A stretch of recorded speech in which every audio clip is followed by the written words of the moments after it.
Good morning, Standard Third. Hello, friends. In the previous lecture, we have seen the explanations of the story Nina and the Baby Sparrow. The story is incomplete. Today, we will complete it and also we will learn the sum exercise of this chapter. इस story में हमने देखा था कि जो नीना नाम की lady है, नीना नाम की एक छोटी सी बच्ची है, उसके यहाँ उसके जो आंट है उसकी जो शादी होती है और उसको अपने पेरेंट्स के साथ दिल्ली जाना होता है। लेकिन क्या होता है कि उसके जो होम पर जो एक बर्ड नेस्ट था वो उसको छोड़ना नहीं चाहती थी, इसलिए वो बहुत ही सैड थी। उसकी मम्मी उसको बाजार ले जाती है, नए कपड़े दिलाने का कहती है, लेकिन ये बच्ची है वो एग्री नहीं होती। फिर ये बच्ची अपनी जो मदर है उसको उसका वैलिड रीज़न बताती है कि मुझे क्यों नहीं आना शादी में, क्योंकि ये जो है स्पैरो उसको मैं छोड़ नहीं सकती। तो स्टोरी हमने देखी थी। They are just beginning to get their feathers, and growing up make them so hungry. All day long they cry, chip chip, asking for food. फिर है वो इसकी मदर इस नीना को कहती है कि ये जो स्पैरो है वो बड़े होंगे, उसके पंख है वो बड़े होंगे और उसको बहुत ही भूख लगेगी और जो रोएंगे और चिप चिप अपनी आवाज़ निकालेंगे। नीना कहती है आई सी सीड। फिर इसकी मदर कहती है said mother I see if we go the whole place will be locked and how will papa and mama sparrows feed their babies. फिर वो नीना कहती है कि यदि हम चले जाए पूरे दिन तो घर है वो पूरा लॉक रहेगा, तो इसको खाना कौन खिलाएगा। Oh, Nina, cried mother, giving her big hug. Is that why you don't want to go to the wedding? But that's no problem at all. We will leave the window open. क्या कहा। फिर है वो इसकी mother उसको अपनी गोद में लेती है, इसको हक करती है और क्या कहती है कि ओ इसलिए तुम शादी में नहीं आना चाहती, लेकिन उसका भी प्रॉब्लम का सॉल्यूशन है। हम जो हमारे घर की जो खिड़की है उसको ओपन रखेंगे।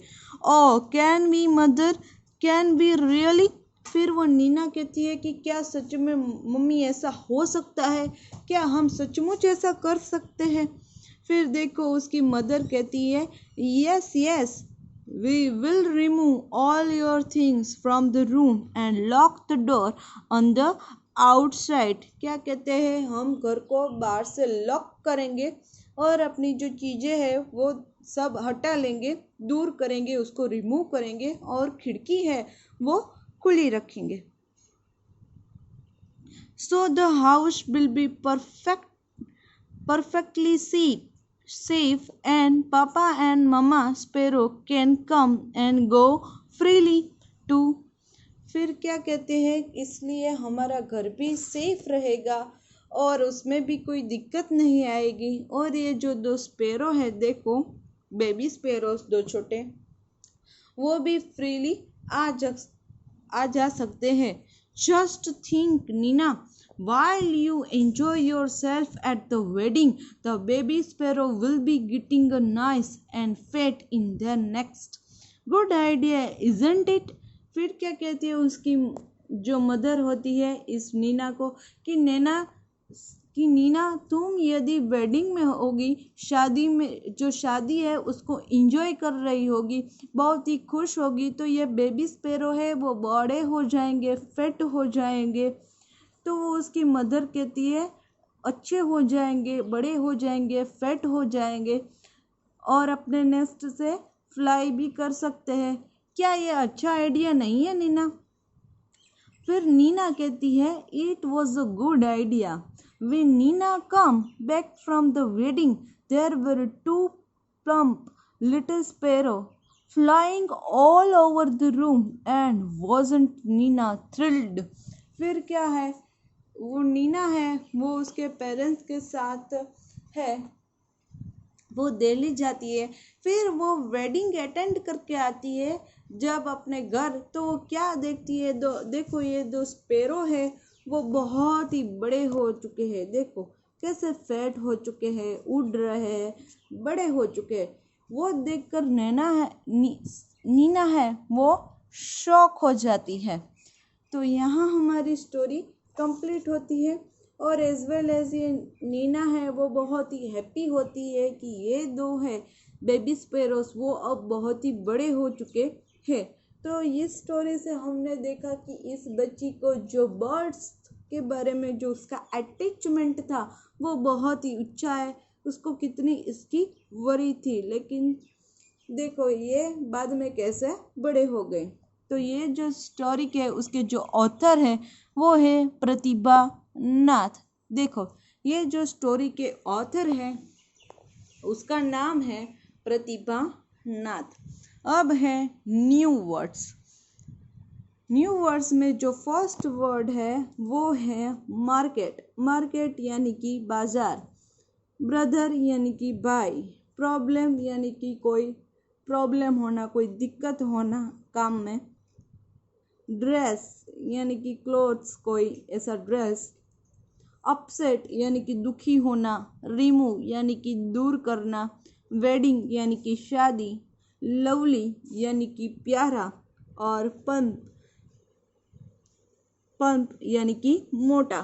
जैसे दो ये बेबी स्पैरो थे वो मोटे हो गए थे यानी कि बड़े हो गए थे, फैट हो गए थे। अब है next exercise, reading is fun.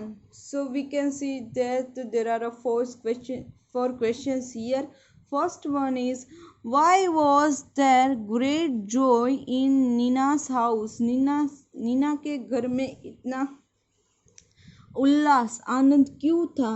तो there was a great joy in Nina's house because as Nina's aunt was getting married, यानी कि जो नीना की जो आंट थी उसकी शादी थी, इसके लिए उसके घर में बहुत ही खुशी थी। Second, why was Nina worried? Nina क्यों दुखी थी, वरीड थी? Nina was worried about the baby sparrows in the nest that would be left hungry if no one remained at home and the day of the wedding. वो इसलिए दुखी थी क्योंकि हमें पता है कि वो जब सब शादी में चले गए तो इसको खाना कौन खिलाएगा इस बेबी स्पैरो को, उसकी वजह से। What did mother suggest? यानी कि उसकी जो मदर है उसने नीना को क्या सजेस्ट किया, क्या करने के लिए उसको सजेस्ट किया? The mother suggested that the window will be left open so that mama and papa sparrows can feed their baby sparrows in the next. उसकी मदर ने क्या सजेशंस दिया था नीना को फिर कि हम जो हमारे घर की है वो खिड़की बंद नहीं करेंगे, ओपन ही रखेंगे, इसलिए उसके इस बेबी स्पैरो के जो मामा और पापा है वो उसका जो सीड्स है वो दे सके। Fourth, what did Nina find when she come back from the wedding? Nina ने क्या देखा जब वो शादी से वापस आई अपने घर? तो हमें पता है Nina found 2 plump little sparrow flying over the room. ये उसने देखा नीना ने कि ये दो जो बेबी स्पैरो थे वो बहुत ही फैट हो गए, बड़े हो गए और रूम में उड़ रहे थे वो। तो यहाँ ये एक्सरसाइज भी कंप्लीट होती है। अब देखो नेक्स्ट एक्सरसाइज है talk time, page number 18। How do baby sparrow eat? Baby sparrow है वो कैसे खाती है? तो देखो इस क्वेश्चंस के बारे में तो आपको सोचना है और लिखना है। तो थोड़ा सा बता दूं, baby sparrow eat every half an hour and they eat very little, यानी कि बेबी स्पैरो है वो बहुत ही थोड़ा खाती है। तो आज के लिए इतना ही। नेक्स्ट सेशन में हम क्वेश्चंस 2 से हमारी इस एक्सरसाइज को कंटिन्यू करेंगे। Till then, good bye to all.